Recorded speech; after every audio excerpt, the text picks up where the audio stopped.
রাষ্ট্র চালায় কে? নির্বাচিত সরকার নাকি পর্দার আড়ালে থাকা অদৃশ্য শক্তি?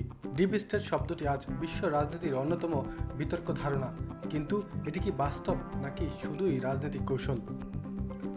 ডিপ স্টেট কি এবং কেন, তা নিয়ে আমি রাকিবুল হাসান আসছি আপনাদের সামনে। ডিপ স্টেট বলতে বোঝানো হয় রাষ্ট্রের ভিতরে এমন এক অপ্রকাশ্য শক্তি কাঠামো যারা নির্বাচিত নয় কিন্তু দীর্ঘদিন ধরে ক্ষমতার কেন্দ্রে অবস্থান করে। এদের মধ্যে থাকতে পারে সামরিক বাহিনীর উচ্চ পদস্থ অংশ, গোয়েন্দা সংস্থা, প্রভাবশালী আমলাতন্ত্র, কর্পোরেট স্বার্থগোষ্ঠী। ধারণাটি প্রথম জনপ্রিয় হয় তুর্কিতে। সেখানে ডেরিন ডেভিল্ট নামে পরিচিত ছিল এক গোপন ক্ষমতার বল। আমেরিকায় ডিপ স্টেট বিতর্ক প্রায় চলেছিল।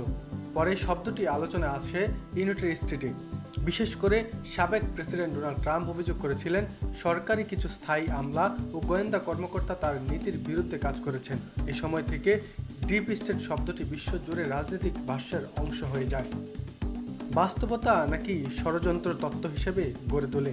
একদল বিশ্লেষক বলেন রাষ্ট্রের স্থায়ী কাঠামো থাকেই, সরকার বদলায় কিন্তু প্রশাসন ও নিরাপত্তা কাঠামো একই থাকে, তাই তার নীতিতে প্রভাব রাখতেই পারে। অন্যদিকে সমালোচকরা বলেন ডিপ স্টেট অনেক সময় রাজনৈতিক ব্যর্থতা ঢাকার হাতিয়ার। এটি প্রমাণিত কোনো গোপন কেন্দ্রীয় শক্তি নয়, বরং একটি রাজনৈতিক বয়ান।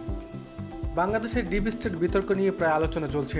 বাংলাদেশে বিভিন্ন রাজনৈতিক আলোচনায় শব্দটি শোনা যায়, তবে এখন পর্যন্ত কোনো প্রমাণিত গোপন রাষ্ট্র কাঠামো নিয়ে নিরপেক্ষ গবেষণালয় শব্দ তথ্য নেই।